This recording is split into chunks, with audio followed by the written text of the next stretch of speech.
Hi, Mom. Well, hello. We've How are you? quite an adventure. We And have. so I want to call this the Paris Chronicles. Fans of the podcast, Yeah. you've been with us on this really long journey, and it has been a long journey, over a year. But the big news is McKylin got his passport and we left the country. How exciting was that? The passport. Pow. Did it. Bam. I did it. Did it make you feel like an adult, like you had jumped through all the hoops that the government and society had placed in front of you to actually get this passport renewed? I don't know if that's it. I mean, it made me hate the government and society more. What is it? What are these games that we're playing? These are made up borders. It's nonsense. But, we made it. We did it. Well, but you got the passport, so it should be pro-government. Finally got it. After all the hoops I had to jump through. Mm-hmm. Well, I don't know. They made me tap dance for them. So the big news is we got the passport and we went to Paris. Passport is in. Yep. We had one of my favorite weeks that we've ever had in our lives, because we went to the Olympics in Paris and we were just fans and we got tickets. We primarily went and supported USA basketball women's team. Shout out 8 straight gold medals, the most dominant women's basketball team in the world. But we also did some other events. We went to track and field, where I have just become obsessed with every track and field athlete that we got to see in person. What was your favorite part of going to the Olympics with your mom? I don't know. The whole thing was really fun. The Eiffel Tower at the end was great. Seeing Stewie win gold was awesome. And being, hanging out with them was great. Just the whole event was just really something. Yeah, I loved it all. The track and field stuff was really cool. It's nice to have that moment where you do feel the camaraderie and like I've never seen any of these people before, and I've never cared about like 5,000-meter runs, but then I just saw that there was one dude from BYU, and I was just like, yeah, let's go. So just like little stuff like that, Yeah, you become such a fan of anybody from the USA. You get such a rooting interest. It's really kind of cool, and all of the stories that come out of there. So one of my favorite things that we did was we got to watch the women's 4x400 meter final. And so we saw Sydney McLaughlin-Levrone and Gabby Thomas and that whole team run in person. We got to see the men's high jump, which came down to a jump off, which was extremely exciting, with Shelby McKylin, who competed at the University of Alabama. We saw the women's javelin throw, and we fell in love with the world record holder from Japan. She was amazing. Yeah, she was great. Loved her. That was one of our favorite things. I thought she became the first Japanese woman to ever win the javelin, so made some history right in front of us, and she was amazing. Yeah. And I think we saw 3 or 4 Olympic records, an American record. We did not see a world record, but I felt like we saw some personal bests. So I really thought that track and field was amazing. And I wanted to ask you this question. I'm very curious, because anytime I go to track and field, I'm obsessed. Like, I used to be obsessed. I got to see Carl Lewis run in person, Michael Johnson run in person. Like, I've been to the U.S. Olympic trials before at Hayward Field in Oregon.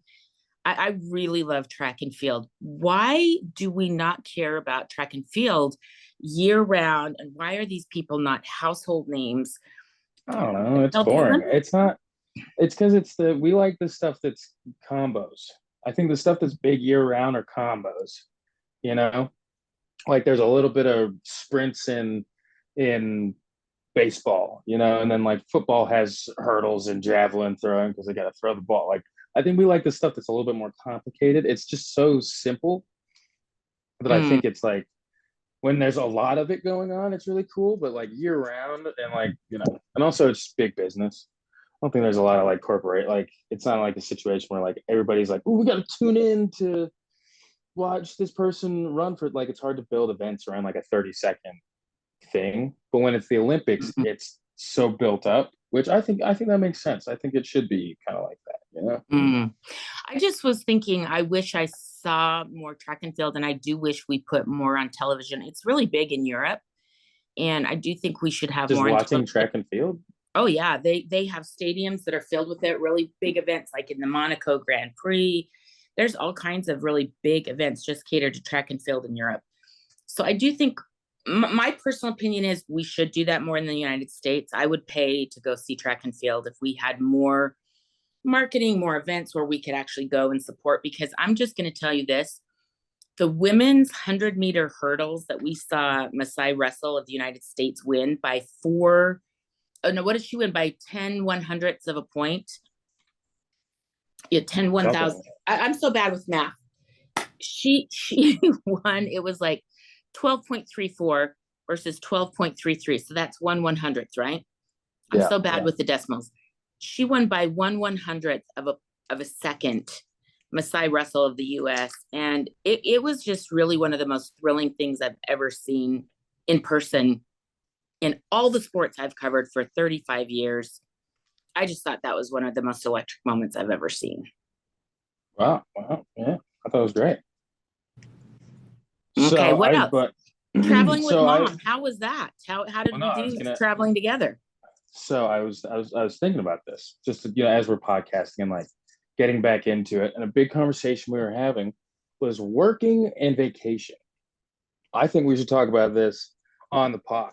I think let's do it. I think you're a workaholic because you were working on the trip.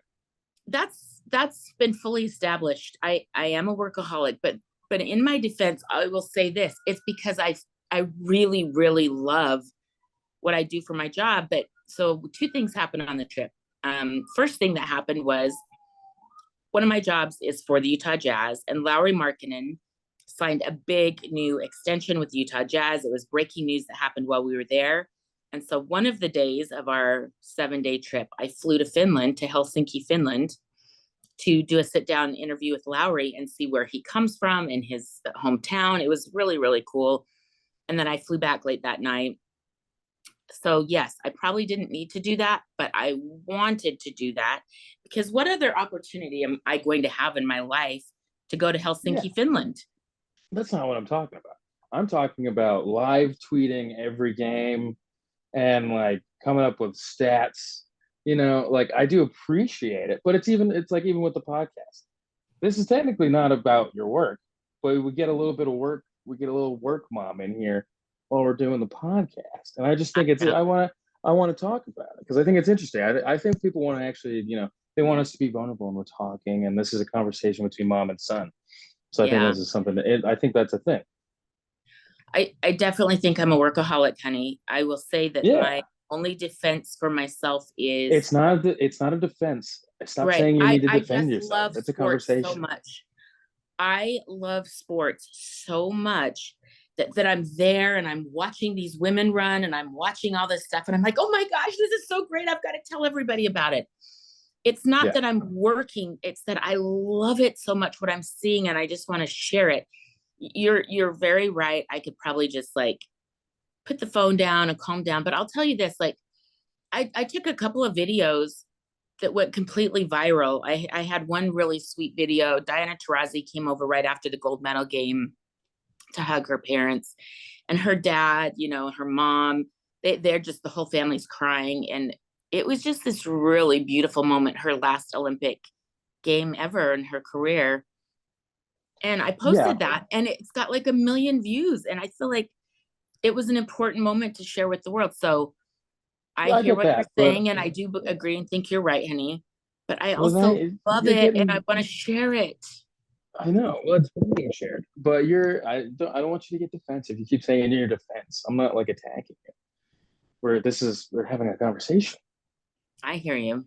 It's a back and forth about like what, because even we start out the pod and I can hear your work voice versus your talking voice, and it's like we start talking about sports and you're like, and they were, and you get your beautiful, but you get your little, and then that 30 years of 400-meter finals. I know. And it's like, we're on it. I know this podcast is public, but also I think, it's, so what is that, do you think? Is it just like it's just like a habit at this point because you're just so ingrained in the world of Sports, I think maybe sports? it's how my brain is wired, honey. Like, oh, Yeah. I saw this cool thing and I want to share it. I mean, it's been Well, my life, it's been my work, yeah. but my work is my life, which I think is kind of a beautiful thing that I've been able Yeah. to turn into what I love. So when I was a little girl, I got obsessed with the Olympics because it was the only time I ever got to see women on TV competing. So Mhm. so flashback, 20, 30 years when I was little, some of the first and only women I ever got to watch on TV were Olympic athletes. I Yeah. remember like it was yesterday, Olga Korbut, Nadia Comaneci getting a perfect 10. Like these were the most important moments of my life because I got to see women competing and it's what I wanted to do. Now, of Yeah. course, I never got to be an Olympic gymnast, but I can sure appreciate them and cry over them. I would sit in my living room and just cry and watch these sports. So I don't know. It's just kind of my heart, honey. It's like who I Yeah. am as a person. And I just want to make it very clear. There's no attacking in this. I It's hear more of you. just like an interesting conversation to have because you know it's this I see the and it's less about like the loving sports. I totally get loving sports like you can play, but it's there's that quality of like it's connected with the working part that's connected with it, you know? Where it's like I Yeah. gotta post this. I'm gonna put the voice on. I'm gonna make it a show. And I'm interested in like is it just habit? Because I mean Yeah, just probably. I always just assume it's habit. Like when you were that's why I was giving you so much shit at the actual games. It's because it Yeah. was I was just like when you're at a game, you're on the sidelines doing this already. So like it makes sense that like you're at a game I and know. you But then that makes but sense. then no, right. I could just be there sitting there watching and like enjoying it myself and not Yeah. documenting Like who anything. you don't know those but like I mean I love doing the podcast and like this podcast is for mass consumption but also you know it's I it's a conversation between us at the end of the day is the most important part Right. you know Yeah, I think it's all the things. I can definitely just sit back and relax and enjoy a game and not have to tell anyone about it. But then when something really cool is happening, I just really do want to tell someone about it. So let me give you an example. So we're at the gold medal game for Team USA. We have really good seats. We're on the second row, right behind the bench for France. Well, midway through the first half, Wemby, Victor Wembanyama, one of the most famous basketball players in the world right now, sits down right in front of us. Rudy Gobert, the whole French men's national team sits in front of us. And I got this really cool video. The moment that France is giving USA this incredible game, Gabby Williams rises up and hits a shot that could possibly tie the game to go to overtime. And Wemby and Rudy Gobert and all the guys, Nicholas Batum, they're all sitting right in front of us. And they rule it a 2. And so France has lost. And I have this video of Wemby, like, we call this the surrender cobra in sports. His hands are on his head like this. Rudy Gobert's like this. That is this really cool, unbelievable moment that only I captured. And I think that's cool. there was a player on the French team that did not like me because they sat directly in front of us and we were kind of squared off it was all we were surrounded somehow by French people and so me and this other gentleman decided that we weren't going to be they might out cheer us but that doesn't mean we're not going to cheer and so we were going off and screaming and one of the guys was just like hey sit down and didn't like me Yeah, one of cheering the he's a players, funny we looked up story his name. Do you remember his name? I don't remember his name We looked up um his name. He was one of the players on the French national team. You guys got into a little, not a we, tip, we but like just a stare down of type, right? we had a little stare down that you call which you calmed down very good but that's what I love about the Olympics is I was just so proud to be American and it's not great but I was cheering and he was just like oh chill and I was like no I'm cheering bro those are my girls I think that's Yeah. I love that you don't get to feel especially like nowadays everybody has their feelings of patriotism or whatever but just for like just a little bit, just being like, yeah, where we're from, us, we are Trump, but be a little pride America. for America. Yeah. Like Yeah. One of the it's funny fun. parts of that whole thing was So we're sitting in a section where there's a lot of the players' families sitting in for Team USA. And so when the French national team came and sat in front of us, they would stand up and it would block the entire family section. So like at one point I looked down and Diana Taurasi's sister is like trying to tap Wemby and have him sit down so Diana Taurasi's parents can see the game. And so it was just all these funny little moments in these stories. And so somebody's like, how do I say sit down in French? So I Yeah, said, yeah. assis-toi, assis-toi, like And that's, sit yeah, we yourself started down. It's yelling. We kind of a started rude yelling way to say SC2. sit down. And so all the people around us are yelling assis-toi to Wemby and all the guys in front of us. And some of them took exception to that. So They didn't like it. listen, it But was and it's nothing incredible. And against, then hey, we got it. We love the team. Just it's passion. It's passion. passion.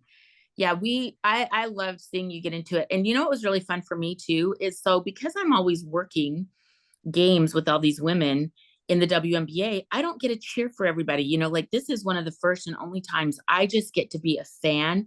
And I'm Mhm. like, go, Chelsea, go, Oh yeah. Collie. Like you gave me grief one time because I was like, go, Call. You're doing great out there. And you're like, oh my gosh, you're so obnoxious. But I was cheering for all of these women like they're my own daughter. Like it was just beautiful. And we're cheering for Stewie and Asia and Chelsea and Ka and Kelsey, and like we get to cheer and be the fans, and it just felt so good. I loved that part. Yeah, that's the real juice. I mean, we can all the big moments. It's our experience. Our experience is what the Yeah. podcast is, baby. That's what we're talking Yeah, I loved it. I enjoyed traveling with you. I don't think we annoyed each other as far as mother son annoyance about. goes. You Did know you get what? annoyed? I'm half with that. I do think sometimes you get a little bit into, I wouldn't call it like a panic, but a little bit just like, well, and then I get annoyed because I'm like, well, let's just make a decision, and we go as ships in the night. After like the track and field, that's kind of what happens. Yeah. We're trying to And get home you from track and field and figure out the French train system at midnight. And we're like, and I I'm don't know. I Do was we go like, here? let's And I'm just like, I don't know if we go there. yeah, and I'm like, let's just walk out of this area and get a taxi, and it'll take 20 minutes. You're like, let's just take the train. I was like, the train's gonna take 50 minutes, and it's just like, so Yeah, it's I just didn't know where in Paris we were and what kind of neighborhood it was. And I'm like, I think it's better if we stay with all the fans, like we're all here together instead of wandering out into the neighborhood and being like two fans by ourselves in the middle of a neighborhood in Paris that we don't know. I mean, we won't be that far into it. We'll be fine. We have Google Maps. Like I think that's my thing. Is I'm always just like, we have our phones. We know where things like directions. It's a cab is always somewhere. Mm. Yeah, I think another one of my things that I really enjoyed is we had a couple of days that we didn't have events where we did some sightseeing. So I loved taking you to see Sacre Coeur. That's one of my Yeah, favorite basilicas in the world. And the Jesus in there, they have a mosaic of Jesus in there that is just literally every time I walk into this church, I kind of weep. Like, this is so beautiful and it's a peaceful feeling. And it was really beautiful. And then we went to the Salvatore Dali Museum, that which was I cool. always find very interesting. I think he has a fascinating mind and his art and kind of concepts were fascinating. And then I did drag you to a few Emily in Paris sites. Like, hi, this is where they filmed this scene in Mhm. Emily in Paris. And I didn't realize you'd never seen that show. That show, yeah, actually, this is a good topic for us to talk about. Some stuff, especially now, just it's not for you. I was watching episodes during the thing, and I was like, I won't ever watch this show. Not that it's bad. It's just not my brand, you know? I think it's so cute. It's like the Parisian Sex in the City, the cute outfits, good love stories, love triangles, beautiful people, and it's shot in Paris. The other thing I would say is I just love Paris. J'adore Paris. Yeah, Did Paris you? was beautiful. It was very beautiful. I went for the one day when you were in Helsinki. I went for a bike ride, kind of just through the city by myself, and it was great. It was fantastic. I loved it. Yeah, I rode by the Arc de Triomphe and then the Champs-Élysées. Champs Elysees. I'm at a crossroads where I'm like, do I just accept that I'm just going to slowly become more and more of just an ignorant American man who doesn't know stuff, but is very caring and is like, no, like, but just doesn't know how to like speak any other languages mostly. I'm like, do we just commit to that or do I try to learn a new one? But I don't know, like French is high on the, I feel like I'd go Spanish first, probably. I'll say this. So I do speak French. And the reason I speak French is the first time I ever went to France, I absolutely hated the feeling of not being able to communicate with people. And Mhm. I have never felt like such an ignorant, dumb person. And I won't just say this about Americans because I'm sure there's other cultures that only speak one language. I do think Americans are very bad about this, is because so many places speak English. We just assume everyone will always speak English. So after I went on that trip to France, I think I was about 25 years old. I came home and I said, I will never feel like that again. I will never feel like I cannot communicate with people again. And so I started taking French classes. And so I feel like my French isn't perfect, but I got us around. I could navigate everything. I can talk to people.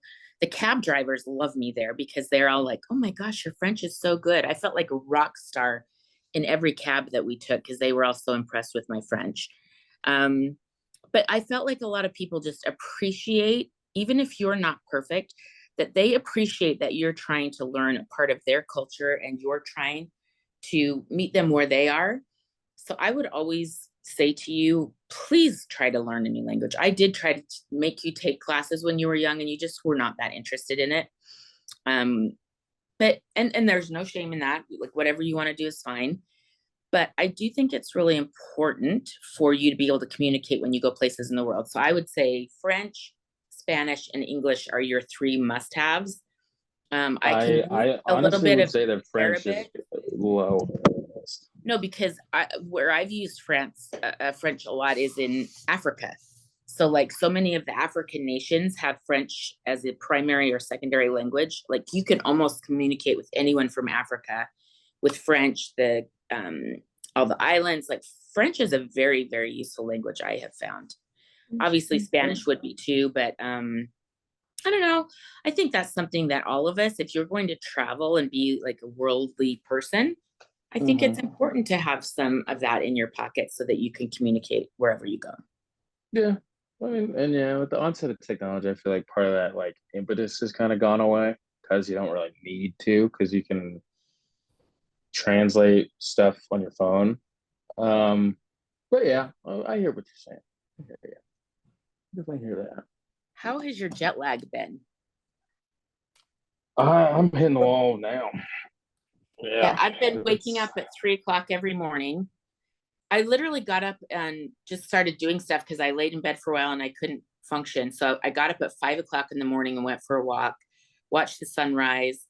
But then the only problem is like at 8 o'clock at night, you're like, I'm dying. I have to go to sleep. yeah, So I'm really struggling. I'm back working games. WNBA is back and I'm yeah, working and I'm struggling. I am so like underwater. How are you doing? yeah. I'm feeling that now. It's yeah. I've been up since like 10, and I'm like, oh, my body just doesn't. I'm like, I gotta pound a bunch of Red Bulls or something. It's interesting. Like the first day we were there, I was falling asleep at one of the games, and I felt terrible because like I was sitting upright with my shoulder, like my arms crossed, and I'd be watching, and then time I would blink, and I'd open my eyes again, and time would have passed, and I was like, oh my God, I like you forget how tired you can be, and like not, and your body just like shut it off, like put it to bed. Yeah, shut it down. This is Yeah. it. Shut it down. Well, I would say that overall, our Parisian, our week in Paris. So number one, we really didn't plan it a lot because it kind of came up late that we're going to do this. We aren't planners. We did It not plan. is it's So I, something we should probably work on yeah, as humans. Um that yeah. You were mean to yourself about it though. I will read verbatim a text that you sent me. You got to be nicer to yourself. That's hey, you know what? If we're gonna have any mental health portion of the podcast, be nice to yourself. If you talk to yourself, it's Wentworth Miller said this. he's on Prison Break, which is a goodish show. It was good, whatever. Um, you if you would talk to a friend the way you talk to yourself, would they still be your friend? Which I think is very Good important. one. Because if we were walking around, I have said things to myself that I wouldn't repeat out loud. Like, you lazy fat fuck piece of shit. And it's No. like you wouldn't, and it's just like when you're having a bad day, you're tired. But I think that like finding a practice of just like you can still feel what you're feeling, but the way you talk about it, and like you were saying in that story where you're just like, I never want to be a dumb, ignorant little man. It's like you were just a 25-year-old in a new country for the first time. It's okay to not know a language. Learn a language, that's good. But talk nice to yourself. Mm-hmm. I think Yeah, that's I think the text you're talking about, I sent you a text. I was like, I'm so mad at us for procrastinating because we should have filmed this episode in Paris at some beautiful place. Instead, I'm in a hotel room, you're in your apartment, but procrastinating. took So pictures I was mad and at us for procrastinating. no, the point of the pod is to call when we're not together, anyways. So you know what? We didn't break format. Okay. Okay. So you know what, listeners, you're welcome for me fighting for the integrity of what this podcast is supposed to be. I just didn't want to do it. I was like, we're out, we're on vacation, we're like to take 30 minutes of our day for that. I was like, we can do it when we're home. Let's Like, do we're in stuff that we Paris. Let's can't. enjoy being in Paris. Yeah, when you're somewhere where you can't do stuff that you can just do at home, don't do that. So like Tiffany had a good point. I mean, I still went and saw a movie, but when we went to LA, we were talking with some friends, and like one of them wanted to go see a movie. My friend Chandler, he's great, and I was like, "Would you want to come to the movie?" And she was like, "No, I don't want to go see a movie. Like, why? We're on vacation. Why would we go see a movie?" Which I mean, obviously, I'm different because I just love movies, so I would go see a movie. I like my firstborn was born, and I would sit and watch a movie afterwards. Just be like, let's get some of this in real quick. I'm kidding, Okay, but see, that's my but point. That's how I feel about the sports, honey. Like, you love what you no, I love. get that. I get Yeah. that. But so that's what I'm saying. Like, yeah, if we're on vacation, sorry with podcast listeners, I might want to just not do the podcast that day because we can do it. I can do some things. It's okay to not necessarily procrastinate, but do late Yeah. Yeah. because you know what we went to soccer court instead of doing the podcast, and I can't really do that from my apartment. Right. Good point. Touche. You know, Touche, to use a French word. Before we get touche. out of here, I wanted to ask you. So we did try a few things. We had something really horrible to eat. What was the thing that you thought was the grossest thing we ate? What am I forgetting? The Welkies, What was that? the Oh snail of no. the sea. It was like a Yeah. little escargot, and it was this. It really was just kind of like a snail, but it was harder and grosser than a snail. I think I Ugh. spit mine out. I didn't even really. I'm grossing Yeah. myself out even talking about it. So we tried a few new things. We did the oysters. We did the snail of the ocean, called a Welkie, or Whelks. Not a fan. I probably won't ever have a Welkie again in my life. And I don't need to. Any Welkie fans So out you there had that the wanna come at us about not liking Welkies, kick rocks. It's okay. We don't like what you like. kick rocks or eat them. The bottom of the ocean. That's what it tasted Yeah, like. your bottom of the The ocean other thing that you right. tried that I thought was a win that I thought you really liked was the steak hush. I don't know how to say it right. HACHE. It was basically a steak hash where they just put like an egg on top of it. Yeah. So that I was when we had that. So it's The basically they just take patty. like Yep. ground sirloin and then they put like an egg and like some peppers and stuff and I think onions in it or whatever, and then serve it to you. And it's like a breakfast thing. And I was like, this is genius because I always will do like I'll do a scramble, and it just kind of it feels like you're eating prison mush because it's just all one, it's just a mush. And I was like, I'm stealing this because they cook the patty pretty well, which I usually don't love well done, but they cook or make it into like a patty-ish kind of deal, and then put an over easy egg on top of it, and that was great. Okay. That was Anything great. else that you were like, I never want to see this again or do this again? Or was there anything else that you were like, this is my favorite thing I've ever done in my life? The biking around Paris was cool. I always I want to learn how to ride a motorcycle, not for like day to day use, but just like because it would be fun to be able to like rent one and ride around a city that you don't know and kind of just explore. Because then you're not like on a bike, you can kind of get tired or whatever. On a motorcycle, you can kind of like see stuff and explore a little bit with a little bit more ease.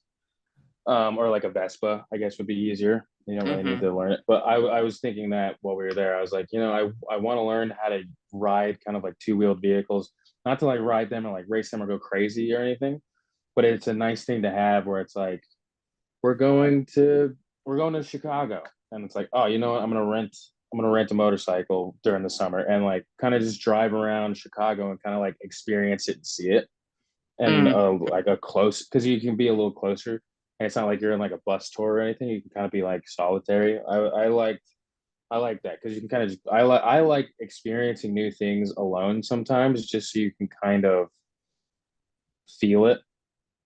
Take in what you're experiencing and what you're seeing, and Yeah, it was nice and yeah. I think that was good to have. Like I know for future trips that we go on, and I think I kind of do this anywhere we go because I my social battery is a little different than yours.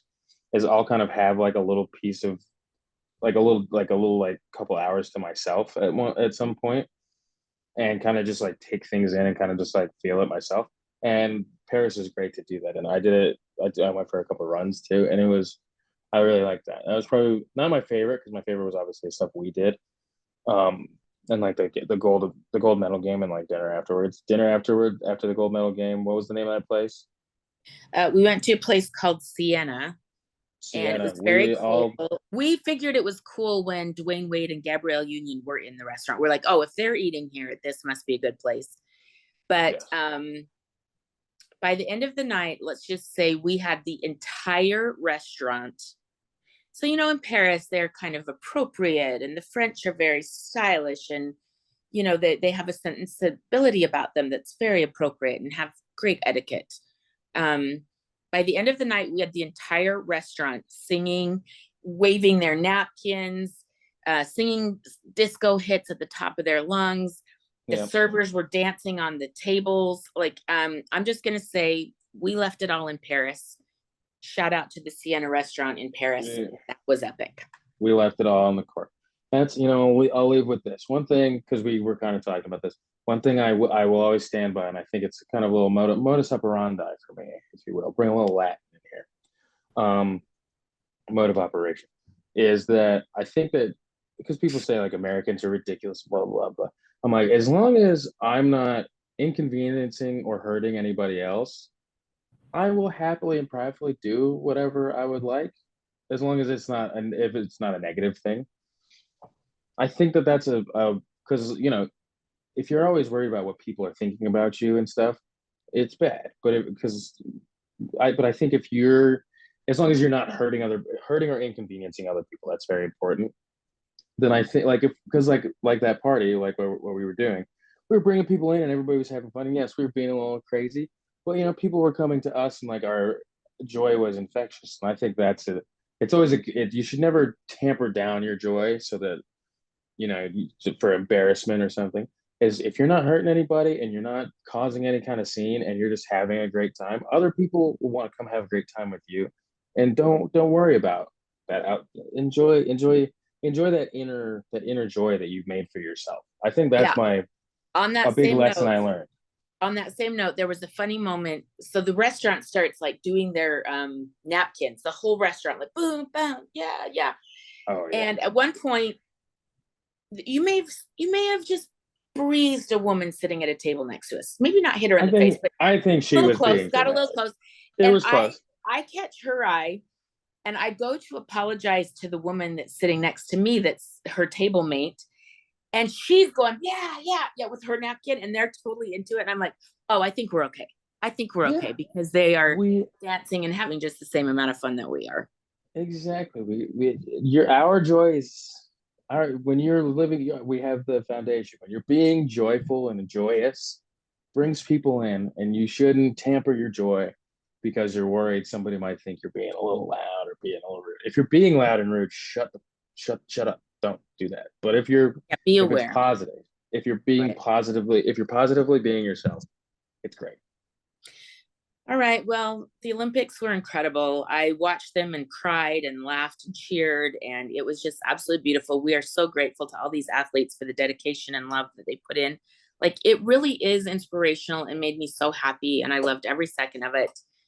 And but more importantly, I loved having this experience with you and watching you experience the Olympics and get into it and cheer and yell. And you're surrounded by a sea of French fans, and you're over there, defense, defense, for the U.S. women's basketball team. And I just loved these moments and sharing with you, darling. Hey, I'll take on a couple of silver medalists for my girls.